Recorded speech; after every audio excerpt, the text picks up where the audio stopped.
오늘의 사연 시작합니다. 안녕하세요. 저는 얼마 전 한국으로 돌아온 33살의 남자입니다. 제가 해외지사로 발령이 나서 1년 정도 일을 하고 다시 한국으로 들어왔는데 그때 있었던 일에 대해 이야기를 해볼까 합니다. 대학 졸업 후 저는 부모님의 도움으로 좋은 회사에 취업을 했습니다. 취업하고 2, 3년 일을 배우며 열심히 일을 했고 그런 저에게 해외 지사에 다녀올 기회가 생겼어요. 아무래도 좀 더 디테일하고 폭넓게 업무에 대해 배우고 경험할 수 있으니 다녀와 보는 게 어떻겠냐는 부장님 말씀에 저는 일주일 정도 생각을 해보고 답을 드린다고 했습니다. 1년 정도 해외 지사로 나가는 거고 가서 지낼 곳은 회사에서 마련해주는 숙소가 있고 해외 지사에서 일을 하는 1년 동안은 급여도 더 많이 주기 때문에 나쁜 조건은 아니었습니다. 오히려 제게 많은 도움이 되니 좋은 기회였죠.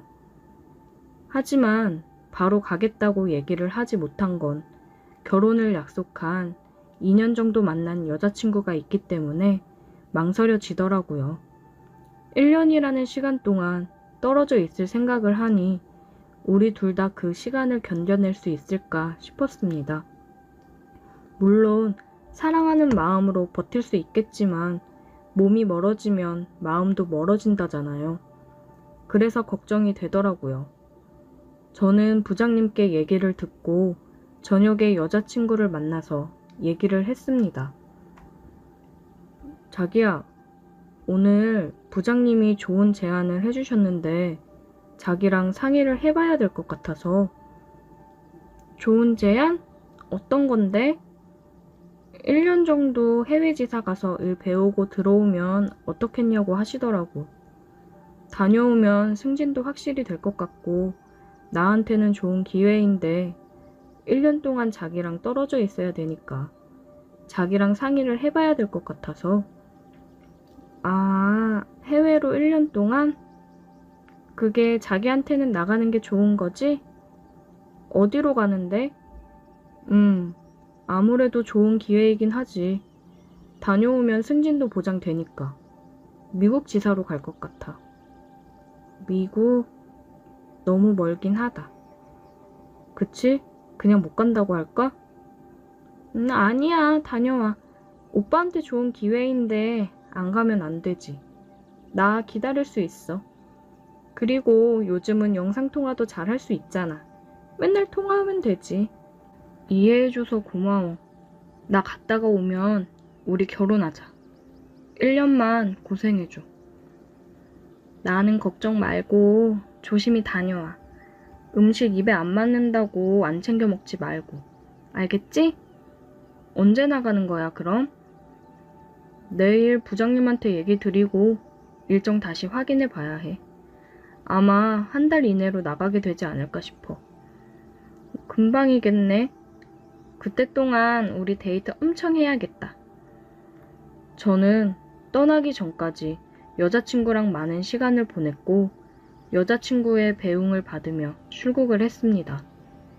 도착해서부터 여자친구랑 연락을 했고 본격적으로 출근을 하면서 많이 바쁘다 보니 전처럼 연락을 자주 할 수는 없었어요. 일 끝나고 집에서 영상통화를 하고 그랬는데 이것도 시간이 지날수록 뭔가 마음이 힘드니 집 가서는 저도 모르게 그냥 잠들어 버리고 그랬습니다. 타국 생활은 생각했던 것만큼 쉽지 않았어요. 제가 있는 부서에 한국인 동료분이 한 분 더 있었는데 아내가 출산한 지 얼마 안 돼서 매일 집에 일찍 들어가느라 술 한 잔도 같이 할 시간이 없더라고요. 외로운 곳에서 술 한잔하며 얘기할 사람도 없으니 우울감도 찾아오고 힘들었습니다. 여자친구는 제가 연락이 잘 안 되니까 걱정과 투정을 부리는데 저는 그걸 받아줄 마음의 여유가 안 됐던 거죠. 저도 힘드니까요. 타국 생활이 힘들어 저는 일 끝나고 혼자 바에 가서 술을 많이 마셨습니다. 하루는 바에서 술을 마시고 있는데 웬 여자가 다가오더라고요. 옆에 앉아도 돼요? 저는 여자 목소리에 고개를 돌려 쳐다보았고 제 옆에는 외국인 여성이 서 있었습니다. 네, 그럼요. 앉으세요. 그녀는 웃으며 옆자리에 앉더라고요. 이국적인 외모를 가진 그녀는 누가 봐도 한국 사람이 아니었는데 한국말을 굉장히 유창하게 잘하더라고요. 그녀와 술을 마시며 이런저런 얘기를 많이 나누었습니다. 그녀는 한국을 좋아하고 교환학생으로 한국에서 3년간 지내다 와서 한국말을 잘하는 거라고 했어요. 누가 보면 진짜 한국 사람이랑 다를 바가 없었습니다.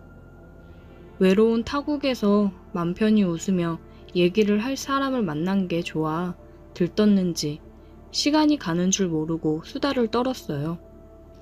그녀는 정말 유쾌하고 또 화끈하고 매력이 넘치는 여자였습니다.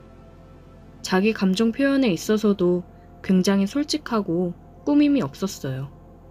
그녀와는 그날 이후로 매일 만났습니다.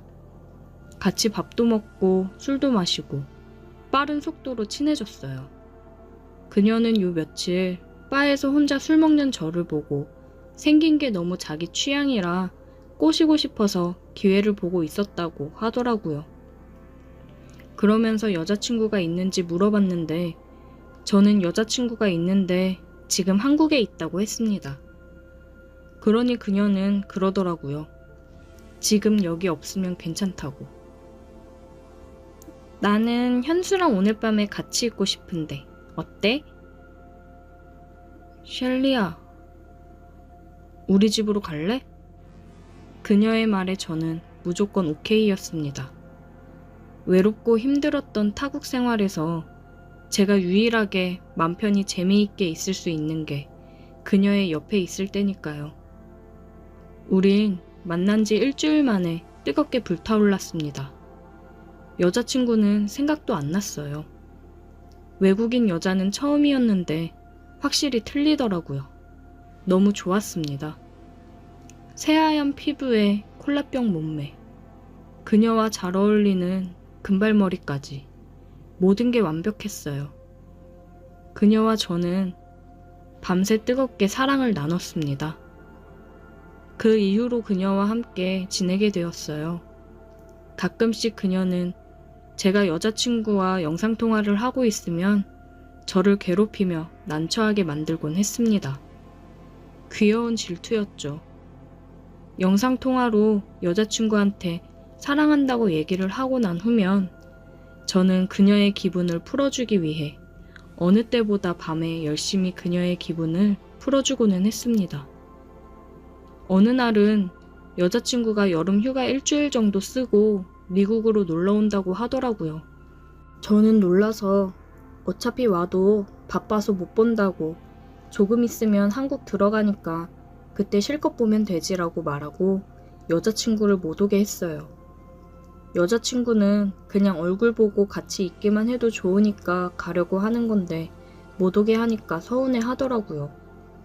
저는 또 그런 여자친구를 달래주며 정말 바쁘고 비행시간도 긴데 괜히 고생이라며 한국 들어갈 때 선물 사갈 테니 조금만 기다리라고 기분을 풀어주었습니다. 시간은 빠르게 흘러 한국으로 돌아갈 날이 다가왔어요. 셀리아는 제가 한국에 돌아가는 걸 굉장히 아쉬워했습니다. 미국에 남아있는 이틀 동안은 온전히 그녀와 시간을 보냈습니다. 하루 종일 우리는 서로를 탐하고 사랑을 나눴어요. 그녀가 그러더라고요. 그냥 여기서 지내면 안 되냐고요. 이대로 보내기 싫다고 하더라고요. 저도 그녀의 말처럼 여기 남아있는 것도 나쁘지 않다고 생각이 들었습니다. 한국으로 돌아가서 해외지사로 정식 발령을 내달라고 할까 5만 가지 생각이 다 들더라고요. 그녀는 제가 한국으로 돌아간다고 하니 자기도 한국 갈 거라며 따라오려고 했습니다. 그런 그녀를 달래며 마지막 밤을 보냈어요. 그녀의 배웅으로 저는 한국으로 출국을 했고 여자친구의 환영을 받으며 한국으로 입국했습니다. 저를 보자마자 껴안으며 오는 여자친구를 보니 참 애틋하면서도 마음이 찡했어요. 이제 한국으로 돌아온 저는 다시 정신을 차리고 여자친구한테 집중하며 결혼 준비를 해야 되는데 자꾸만 셀리아가 생각이 나서 괴롭습니다. 셀리아와 아직 연락을 주고받고 있어요. 언제든 제가 원한다면 한국으로 들어올 거라고 하더라고요. 아니면 저보고 미국으로 다시 오라고 얘기를 하고는 있는데 어떤 선택을 해야 될지 아직까지도 너무 고민이 됩니다. 정말 미국에서 그녀와 함께했던 1년 정도의 시간은 저에게 큰 행복이었거든요. 그리고 그녀와의 뜨거운 밤을 절대 잊지 못합니다. 그래서 다시 그녀의 품에 달려가고 싶은 마음이 굴뚝 같아요. 제가 어떤 선택을 하는 게 현명한 걸까요? 오늘의 사연 여기까지입니다. 오늘도 들어주셔서 감사해요. 구독, 좋아요, 알림 설정 부탁드려요. 안녕하세요. 저는 57세 경기도에 살고 있는 평범한 주부입니다. 살다 세상에 이런 시누이들이 있을까요? 늘 사사건건 간섭에 험담은 기본이고 전 시누이들의 항상 씹히는 대화거리였나 봅니다. 지금 시누이들을 생각하면 아직도 피가 거꾸로 솟습니다. 하지만 처음에는 이런 줄도 모르고 시댁 때 가족과 가족이 된다는 마음에 너무나 좋았습니다. 외롭게 남매로 자랐던 저는 언니들이 생기는 것 같아 설렜는데 제 마음과 달리 그들의 마음은 달라도 너무나도 달랐습니다. 시댁 가족 구성원은 홀어머니와 7명의 시누이랑 그리고 남편이었습니다. 사실 예전에는 대를 이어야 한다는 것 때문에 아들 낳으려고 딸들을 계속 낳다가 마지막으로 아들을 낳는 경우가 많았다고 들었는데 딱 저희 시댁이 그런 집이었죠. 아버지께서는 술을 워낙 좋아하셨는데 안타깝게도 술 때문에 간암으로 남편이 어렸을 때 돌아가시고 어머니께서 어린 자식들을 혼자서 키우셨다고 하네요. 그래서 어머니가 자식들을 위해 아버님의 몫까지 일을 해야 해서 너무 어렸던 남편을 보살피는 일은 누나들의 몫이었다고 해요. 누나들이 남편을 번갈아 가면서 애지중지 키우셨다고 들었는데 그건 그거고 거기까지였어야만 했습니다. 이제부터 신우들과의 사건을 얘기해 보겠습니다. 결혼 전에는 저를 그렇게 예쁘다고 하시더니 결혼하고 나니까 하루아침에 돌변을 하시더군요. 이유도 없이 시누이들은 저를 싫어하더라고요. 무슨 오해가 있겠지 하고 마음을 다해서 잘하면 그렇지 않겠지 하는 마음에 정말 많이 노력하면서 예쁨 받으려고 최선을 다했습니다. 그런데 시누이들은 변함도 없이 남편과 살면 살수록 도를 넘더군요. 특히 큰 시누이가 정말 어처구니 없이 도를 넘는 행동을 하니까 저도 인간인지라 큰 시누가 점점 미워지더군요. 결혼 전에 친구가 시누 많아서 힘들 거라고 했는데 그 말을 피부로 느끼면서 지내고 있었어요. 친구는 저에게 결혼 한 번 더 생각해봐야 되는 거 아니야? 우리 시누들은 그런 사람들과 달라. 네가 살아보지 않고 어떻게 장담을 하나. 다들 힘들다고 하던데. 지금도 많이 예뻐해 주시는데 설마 결혼했다고 미워하겠어? 힘들 때 바보같이 징징 울지 말고. 농담인지 아닌지 진지하게 말했던 친구의 말이 이제는 왜 그렇게 말을 했는지 겪어보니까 절실히 느끼고 알겠더라고요. 시누이들이 저보다 더 나이가 많고 한 명만 저보다 어려서 큰 문제가 될 거라고 생각 안 했습니다. 그때 제가 어려서일까요? 가식적으로 따뜻하게 대해줬던 시누이들을 언니들이다 생각하고 살갑게 다가가려고 무진장 애를 썼습니다. 저는 저희 집에서 첫째다 보니 언니 있는 집이 늘 부러웠거든요. 언니들이 여러 명 생기는 것 같아 흥분도 되고 너무 좋았는데 순진하게도 정말 저만 그랬나 봅니다. 언젠가부터는 늘 시댁 가족들의 지적 대상이 되었습니다. 남편 역시 저를 얕잡아보는 시댁 식구들이 있는 곳에서 감싸지는 못할 망정 오히려 저를 지적하면서 흉을 보기 시작하더군요. 막상 얘기를 시작했지만 어디서부터 시작해서 얘기를 해야 할지 너무 많은 사건들이 있다 보니 화부터 치밀어 오릅니다. 그 긴 세월들 어떻게 살았는지 60을 바라보는 지금은 신우들을 안 보며 지내고 있습니다. 우선 신혼 때부터 얘기를 하자면 그렇게 어린 나이도 아닌 25살에 결혼을 하였고 바로 아이도 가졌습니다. 시작은 이때부터였던 것 같아요. 만삭이 되어서 도저히 배가 불러 이번 김장은 못할 것 같아 어머님께 어머님, 저 이번에는 몸이 좀 안 좋아서 어머님 도와드리기 힘들 것 같아요. 했더니 시누이들이 번갈아 전화를 해서 난리쳤고 김치는 못 주니까 김치 가져다 먹지도 말라는 등등 아침부터 전화벨이 쉴 새 없이 울리더군요. 그러더니 결국에는 어머님께서 그럼 몸 무거운 네가 움직이지 말고 내가 너네 집에 가서 도와줄 테니 집으로 오지 말고 기다리고 있어라 하시는 거예요. 뒤에서 늘 어머님을 조종하는 시누이들이 이번에도 나섰던 모양이다 생각하고 전화를 받고 멍하니 그 자리에서 몇십 분을 그대로 있었어요. 그 모습을 보고 있던 남편이 뭘 그렇게 어렵게 생각해. 내가 다 도와줄 테니까 걱정하지 마. 하는데 제가 순진했었고 남편 말을 그때 믿지 말았어야 했습니다. 도와준다던 남편은 김장하는 동안 내내 잤고 남편을 깨우면 시어머니는 노발대발 하면서 회사 다니면서 얼마나 피곤하고 힘들면 저렇게 자겠니? 내버려 둬라. 라고 하시곤 김장을 하시는 겁니다. 사실 요즘은 절임 배추가 있어서 덜 힘들지만 예전에는 대부분 배추를 소금에 절이고 했던 터라 남편의 도움 없이 만삭인 제가 하기에는 무리였습니다. 결국엔 그날 사건이 터지고 말았습니다. 만삭의 몸으로 너무 힘들었던 저는 김장을 하다 쓰러졌고 가까운 산부인과를 가게 되었는데 의사 선생님께서 제 상태를 보시고는 큰 병원에 빨리 가셔야 합니다. 이러다가 산모 죽을 수도 있고 아이도 만삭이니 빨리 가셔야 합니다. 라고 해서 근처의 큰 병원에 입원을 하게 되었습니다. 만삭의 몸으로 김장을 했으니 그때 제 몸은 말로 할 수 없을 정도로 지쳐 있었고 너무 아팠습니다. 저혈압에 아기도 내려와도 너무 내려가 있고 상태가 너무 안 좋아서 잘못하면 조산할 수도 있다고 하니까 그때 남편은 자기가 너무 힘들면 혼자 하지 말고 깨우지 왜 혼자 있어? 라고 말을 하는데 어이가 없었습니다. 제 몸 상태를 누누이 얘기했고 이렇게 큰일을 겪고 나서도 말을 그따위로 하는 남편을 그 순간 시어머니가 있다는 것을 잊고 남편 뺨을 한 대 때리게 되었어요.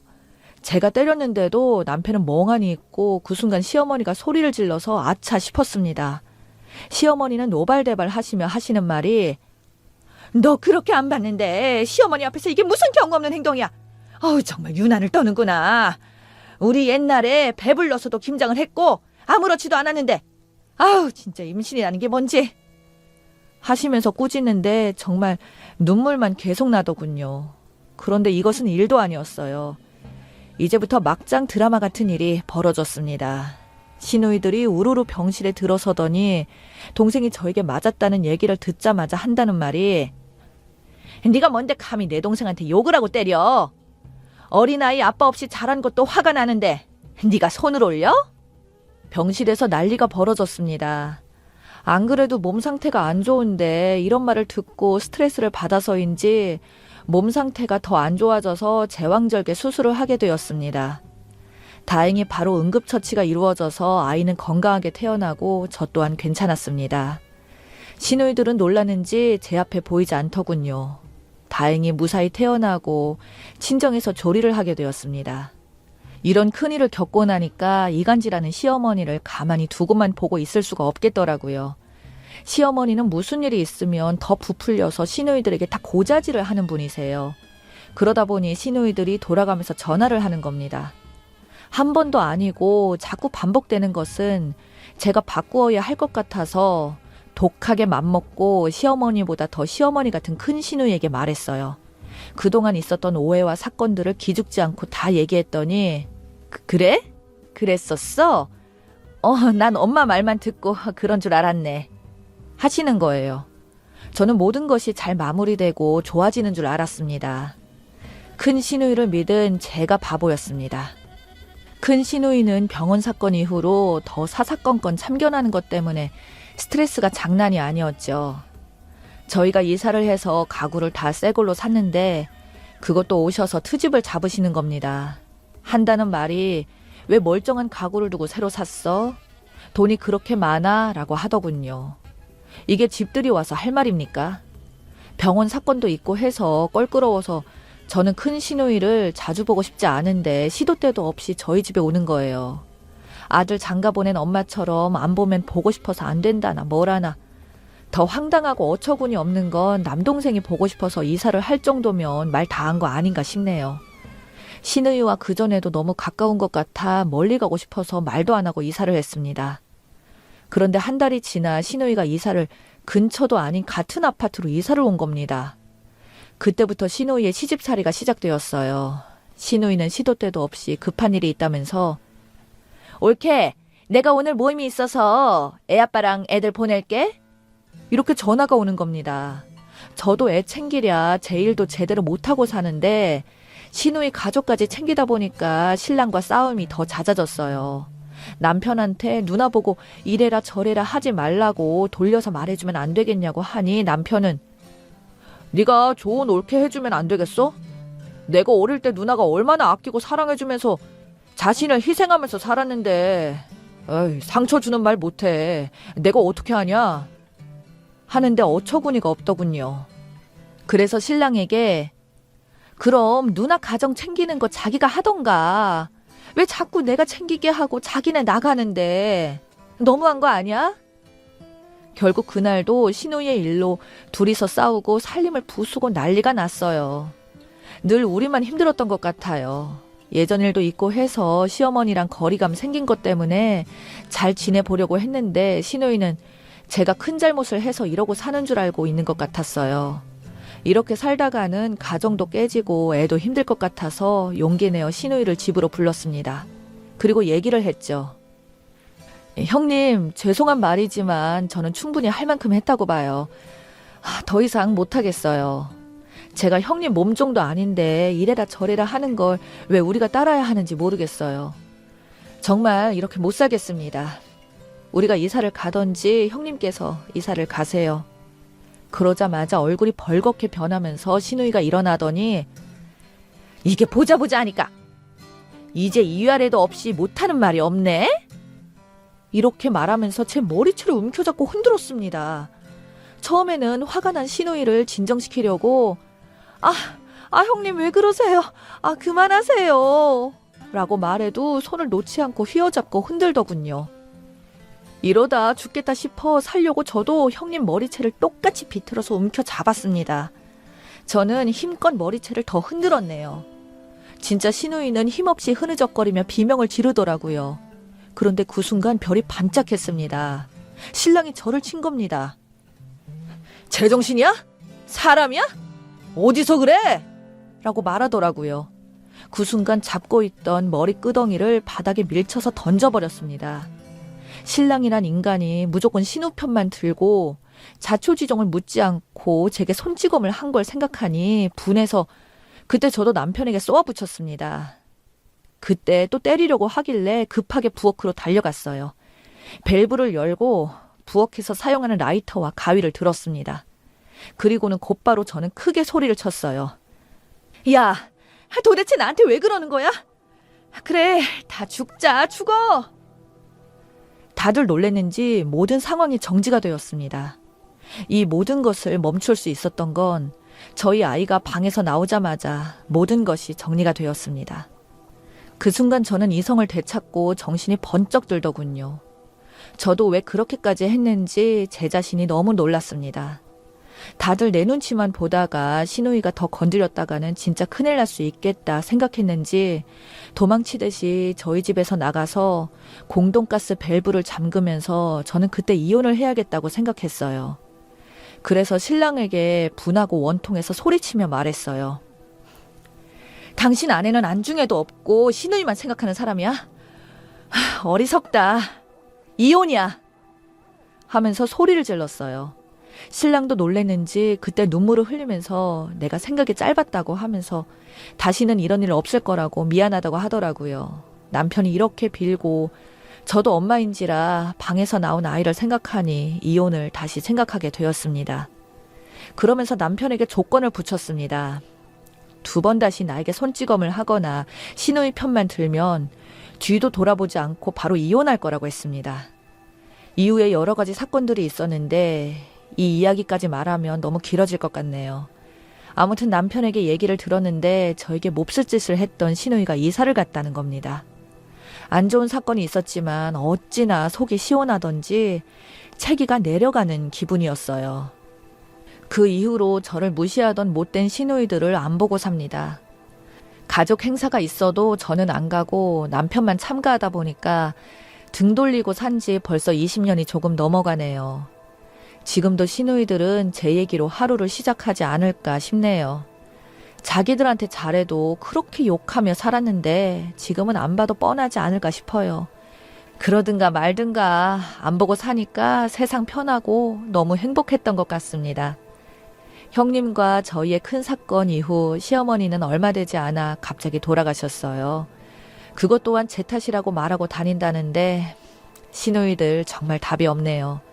뭐 어쩌겠어요. 자기들 입으로 말하고 다니겠다는 분들을 어떻게 말리겠어요. 근데 만약 어머님이 살아계셨다면 사실 어쩔 수 없이 보고 살지 않았을까 싶은 생각이 들긴 했는데 어찌 보면 더한 꼴 안 보고 돌아가신 게 다행이기도 해요. 지금도 그때 사건을 알고 있어서 우리 아들도 고모라고 하면 정말 싫어합니다. 아빠 앞이라 말은 안 하지만 어릴 적 그 일이 아직도 생각이 나고 트라우마로 남았는지 애도 저에게 엄마 탓 아니야 라고 힘을 주네요. 이 말이 어떠한 위로보다 몇 천 배로 위로가 됩니다. 이렇게 제 글이 길어졌고 그때 일을 생각하니 아직도 화가 치밀어 오릅니다. 끝까지 긴 제 사연을 읽어주신 분들 정말 감사하고 늘 행복하세요.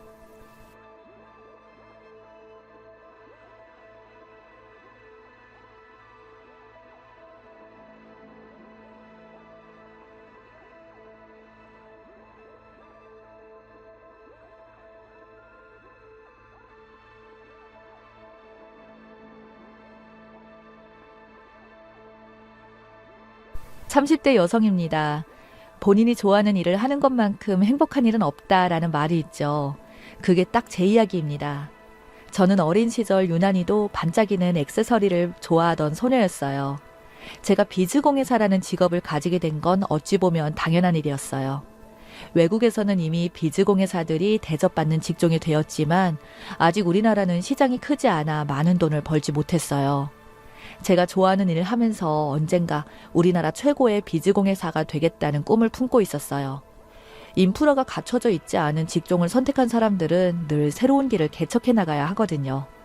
비즈공예를 딱히 배울 곳도 없는 우리나라 여건상 유튜브를 통해서 외국 영상들을 보며 연구하고 배워나갔어요. 조그만한 재료 하나조차도 외국 제품을 써야 하는지라 벌이가 없는 상황에서 제 꿈을 이어가는 건 정말 어려운 일이었습니다. 하지만 항상 제 뒤에서 제 꿈을 응원해주던 사람이 바로 우리 엄마였어요. 엄마는 제가 작업하고 있는 모습을 보면 항상 뿌듯해하셨어요. 본인은 먹고 살기 바빠서 하고 싶은 일을 못했는데 하나뿐인 딸이 꼭 자기가 원하는 일을 하면서 성공하길 바라셨어요. 넉넉치 않은 형편에도 항상 지원해주시고 응원해주셨죠. 그런 엄마의 기대에 꼭 보답하기 위해서라도 밤낮 모르게 공부하고 그랬어요. 그리고 제가 사랑하는 일이 제 배필이 될 남자와 사랑의 연결고리가 되었습니다. 조금이라도 비즈 재료를 싸게 사야 했던 저는 직접 발로 뛰며 도매상을 뻔질나게 드나들었거든요. 그곳에서 그 사람을 만나게 되었어요. 재료상을 하던 그와 2년 넘게 거의 매일같이 얼굴 보며 지내다 보니 사장과 고객으로 시작된 관계가 연인으로 발전하게 되었어요. 비즈 공예사와 비즈 재료상의 만남을 주변에서 이런 운명적인 만남이 어디 있느냐며 모두 축하해 주었습니다. 현실적으로도 좋은 재료를 싸게 쓸 수 있어서 작업에도 큰 도움이 되었죠. 1년의 연애 후 저희는 축복 속에 결혼하게 되었고 그렇게 행복할 것만 같던 결혼 생활은 신혼 2년 차에 무참히 깨지고 말았습니다. 1년간 겪은 시어머니는 약간 특이하신 분이라고 생각하고 있었어요. 남편이 크게 부유한 것도 아닌데 늘 명품을 들고 다니고 항상 고급 식당만 가려고 하는 통에 가족 외식 한번 잡는 것도 쉬운 일이 아니었어요. 부족함은 없었지만 시아버지께서는 평범한 직장인이셨는데 시어머니께서는 항상 어디 나가면 부잣집 사모님처럼 행동하셨어요. 그 때문에 저도 돈 많은 연기까지 했어야만 했거든요. 결혼 후 시어머님께서는 본인의 친구들에게 저를 소개해준다며 자리를 마련하셨어요. 그 자리는 그야말로 부잣집 사모님들의 골프 모임이었어요. 사실 저희 어머님과는 어울리지 않는 자리였죠. 온갖 명품 이야기, 남편 이야기, 부동산 이야기를 하는 사모님들 사이에서 저는 그저 꽂아 놓은 보릿자루처럼 앉아 있었어요. 그중 한 분이 저에게 물으시더라고요. 부모님은 뭐 하시는 분들이야? 근수 엄마 눈에 차려면 보통 집안이 아닐 텐데. 세탁소 하는 부모님이 부끄러웠던 건 아니었지만 그 분위기에서 제가 저희 부모님이 세탁소 한다는 소리가 선뜻 나오지 않아 우물쭈물 하고 있었는데 옆에 계시던 시어머님께서 정말 말도 안 되는 거짓말을 하셨어요. 예, 무슨 소리니? 내가 무슨 조건 보고 결혼시킨다고. 우리 사돈 그냥 작은 공장 하셔. 지방에서는 꽤 건실한 회사라고 하더라고. 사돈보다 우리 며느리가 진짜지. 너희 비즈공예라고 들어봤어? 우리 며느리 비즈공예사야. 외국에서 공부하고 와서 각종 전시회도 출품하고 해외에서도 유명한 사람이야. 듣는 순간 정말 띵했는데요. 우리 집이 공장을 운영하고 있고 제가 외국에서 공부하고 온 유명한 공예사라니 어머님의 말도 안 되는 거짓말에 저도 순간 거짓말쟁이가 될 수밖에 없었어요. 어머님은 그런 거짓말을 해놓고도 집에 오는 내내 어떠한 말씀도 하시지 않더라고요. 이번 한 번뿐이겠지 생각하면서 대수롭지 않게 넘기려 했지만 그 후로도 시어머니의 허세와 거짓말은 멈출 줄은 몰랐어요. 얘야, 저번에 봤던 내 친구 중에 이번에 딸이 결혼한다는데 너한테 작품 하나 부탁하더라. 거 봐라. 내가 그런 부잣집 친구들 두니 너한테도 다 도움 되잖아. 인맥이 이렇게 중요하구나 싶은 생각도 들고 거짓말을 하긴 했지만 작품 의뢰로 들어오고 나쁘지만은 않다고 생각하고 최선을 다해서 만들었습니다. 어머님, 이거 재료값만 4, 5만 원 정도 들었는데 그냥 선물로 주셔도 될 것 같아요. 그건 내가 알아서 하마. 그 후로도 시어머니 친구분들은 저에게 작품 의뢰를 많이 해주셨고 덕분에 제 수입도 늘어나게 되었어요. 그 진실이 밝혀지기 전까지는 그저 시어머니께서 저에게 도움을 주려는 정도로 생각했었죠. 그렇게 시간은 흘렀고 오랜만에 카페에 앉아 작품 스케치를 하고 있었는데 누군가 제 어깨를 톡톡 치더라고요. 어머, 근수 엄마 며느리 맞죠? 저번에 비즈 작품 잘 받았어요. 역시 외국에서 배우고 와서 달라도 확실히 다르더라고. 우리 딸도 이쁘다고 좋아했어요. 이번에 하나 더 주문할까 했는데. 저번에 만나 뵀던 어머님 친구는 작품을 잘 받았다며 또 의뢰할 수 있느냐고 하시면서 정말 충격적인 말을 꺼냈습니다. 저번에 200 줬는데 이번에도 똑같이 주면 되겠죠? 싸게 줘서 고마워요. 200만 원이요? 무슨 말을 하는 건지 내 작품을 200 주고 사셨다는 이야기에 저는 황당하게 그지없었고 이게 무슨 일인가 싶어 시어머니를 찾아가 자초지종을 물었어요. 어머님, 혹시 저번에 제 작품을 200만 원에 파셨어요? 그건 네가 어떻게 알았대? 외국 비즈 공예사들 작품 보니까 그 정도 하더라. 너도 곧 그렇게 될 건데 그 정도 받아야 하지 않겠나 싶어 받았다. 저는 이게 무슨 소린지 200만 원에 팔았다 치고 그럼 나한테는 왜 재료값만 준 건지. 어머님, 제 작품 한 개에 10만 원에 팔고 있어요. 저 외국 대학 나오지도 않았고 외국에서 유명한 공예사도 아니잖아요. 제 이름이나 명예 보고 주문하는 건데 그걸 200만 원에 팔면 사기예요. 사기? 너 CM이를 사기꾼 취급하는 거니? 기껏 며느리 기죽지 말라고 그렇게 소개해줬더니 네가 진짜 능력 있는 애였으면 내가 그렇게까지 할 것도 없지 않았겠니? 그리고 그 사람들이 200씩 준다는데 안 받니?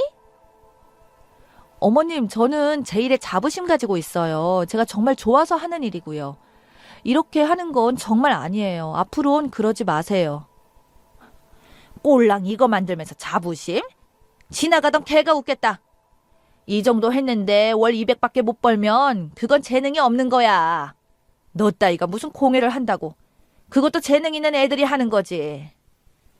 맨땅에 헤딩해가며 열심히 해오던 저를 무시하고 비참하게 짓밟는 어머님에게 큰 소리라도 치고 싶었지만 너무 뼈 때리는 말이었습니다. 비즈공예를 시작한 지 5, 6년이 지났지만 고작 월 수입 200버는 수준으로 생활비 내기도 빠듯한 수준이었죠. 어머님과 언쟁한 후 남편에게 얘기했습니다. 남편은 돈 벌 기회가 있는데 고작 자존심 때문에 그런 기회를 날려버리냐며 오히려 저를 타박하더군요. 엄마가 범죄를 저지른 것도 아니고 그 돈 주고 사는 사람이 있다는데 그걸 왜 못 팔겠다는 건데. 답답해서 참. 어머님께서 나를 외국 대학 나온 유명 공예사로 소개하셨으니까 그분들이 그 돈 주고 사겠다는 건데 그게 아니잖아.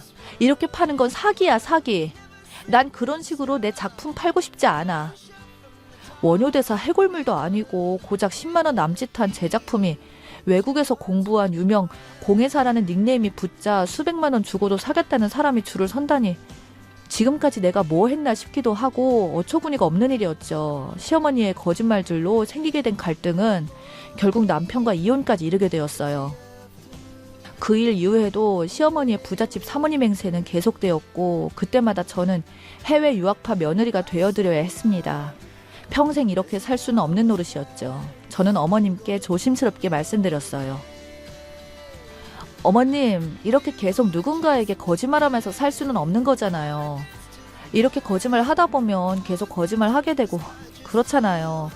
이번 기회에 저랑 같이 심리치료 한번 받아보시는 게 어떠세요? 너 지금 날 정신병자 취급하는 거니? 우와, 이 며느리가 CMA를 정신병자 취급하네. 어머님께서는 본인을 정신병자 취급한다며 길길이 날뛰시는 바람에 저는 이야기를 꺼낼 수가 없었어요. 그날 밤 남편은 흥분한 모습으로 집으로 들어와 소리치더라고요. 너 우리 엄마한테 정신병자라고 했다고? 너 미쳤어? 진짜 이게 네가 우리 엄마 병원에 쳐넣는다고 했다면서? 도대체 시어머님께서는 남편에게 어떻게 말했길래 저러는 건지 제 이야기는 들어볼 생각도 안 하고 때릴 기세로 손을 드는 남편의 모습에 더는 이 남자와 살 수 없겠다는 생각이 들더라고요. 그 길로 짐 싸들고 집을 나왔어요. 제가 이혼 소송을 하고 얼마 지나지 않아 시어머니께 문자 한 통이 왔더라고요. 너 내가 충고 하나 하는데 너같이 재능 없는 애는 그런 일 못해. 그냥 식당 가서 그릇이나 닦어. 시어머니의 마지막 문자와 함께 결혼 3년 만에 이혼하게 되었습니다. 정말 이혼 이후 시어머니의 마지막 문자가 머릿속을 떠나질 않더군요. 분하기도 했지만 진짜 내가 재능이 없는 건가 싶은 생각에 한동안 공예 작업에 손도 대지 못하고 부모님이 하시는 세탁소를 도우면서 생활을 보내고 있었는데 제가 비즈공예 작업하는 모습을 좋아하시던 엄마는 그 모습을 안타깝게 여기셨어요. 하루는 세탁을 배달하고 돌아오니 엄마는 통장 하나를 내미시더라고요. 연희야, 너 계속 이렇게 살 거니? 너 아직 30밖에 안 됐어. 네 꿈이 있잖아. 꿈이 있다는 게 얼마나 좋은 일인 줄 아니? 엄마는 네가 그 꿈 포기 안 했으면 좋겠어. 이 돈 얼마 안 되지만 이걸로 다시 한번 시작해보는 게 어떠니? 누가 뭐래도 엄마는 네가 만든 비즈 작품이 제일 이뻐. 언젠가 다른 사람들도 다 알아줄 거야. 엄마의 갑작스러운 제안에 왈칵 쏟아지는 눈물을 멈출 수가 없었어요. 저에게 필요한 것은 돈도 무엇도 아닌 제가 틀리지 않았다는 한마디였는지도 모르겠습니다. 엄마가 마련해준 돈으로 작은 작업실을 구했고 미친 듯이 일했어요. 정말 지칠 때마다 전 시어머니가 저에게 남긴 문자를 보며 스스로 다짐을 하고 또 했어요. 볼 때마다 차오르는 분노는 오히려 제 목표의식을 명확하게 해줬고 오직 비즈공예에만 집중할 수 있었어요. 사람도 만나지 않고 작업실에만 2년을 박혀 살았습니다. 점점 성과가 나오기 시작했어요. 공모전에 출품한 작품들이 당선되면서 비즈 공예사로서의 이름이 알리기 시작됐죠. 무엇보다 해외에서도 제 디자인에 관심을 가져주면서 해외 진출까지 성공했어요. 그러면서 이제 돈 걱정 없이 작업할 수 있게 되었는데 나름 비즈 공예사에서 이름이 알려지게 되자 저에게 배우고자 찾아오는 사람들이 많아졌고 친하게 지낸 공예사님들과 후진 양성을 위한 학원도 차리게 되었어요. 생각보다 많은 분들이 공예에 관심이 있으시더라고요. 학원은 그야말로 대박이 났습니다. 학원 원장까지 되면서 제가 어릴 때부터 품어온 꿈을 이루게 되었어요. 꿈을 이루는데 가장 큰 역할을 해주신 엄마가 환갑이 되셨죠. 마음 먹고 좋은 선물 해드려야겠다 싶었고 선물을 사기 위해 백화점에 가게 되었어요. 그때 언젠간 꼭 한번 만나보고 싶던 그 여자를 마주치게 된 거예요. 엄마 선물을 사고 잠깐 라운지에서 같이 간 친구와 커피 한잔 하고 있었는데 함께 온 친구는 마치 못 볼 사람처럼 본 것처럼 깜짝 놀라며 조용히 속삭였어요. 야, 저 사람 네 전 시어머니 아니야? 친구의 손가락 방향을 따라간 그곳에는 전 시어머니와 그 부잣집 사모님들이 커피를 마시고 있었는데 보는 순간 정말 제 속에서 무언가 저를 일으키더라고요. 그리고 그 테이블로 걸어갔어요. 오랜만이시네요, 어머님. 이혼한 며느리의 갑작스러운 등장에 꽤나 당황하는 눈치였죠. 어머, 네가 웬일이니? 네가 여길 어떻게 들어왔니, 얘? 여기 VIP 라운지에 아무나 들어와도 되는 거예요? 여전하시네요. 입만 열면 거짓말의 허세. 아직도 부잣집 사모님 뒷공무니에 붙어서 졸졸 따라다니시네요. 3년 전이나 지금이나 똑같으세요. 아니, 뭐? 무슨 소리를 하는 거야? 내가 언제 따라다녔다고? 나도 여기 VIP라고. 아직도 여기 사모님들한테 거짓말하고 계세요? 어머님이 돈이 어딨다고요? 여기 VIP라고요? 매번 카드 안 들고 왔다고 사모님 들어올 때 섞여서 같이 들어오면서 그것뿐이에요? 사모님들 혹시 그거 아세요? 사모님들하고 명품 쇼핑할 때 사고 나서 다음날 환불하러 오시는 거. 아참, 혹시 그건 아시려나?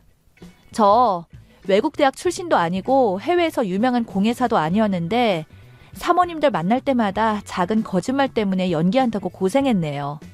제가 10만 원에 팔고 있었던 작품 사모님들한테 200만 원 받았더라고요.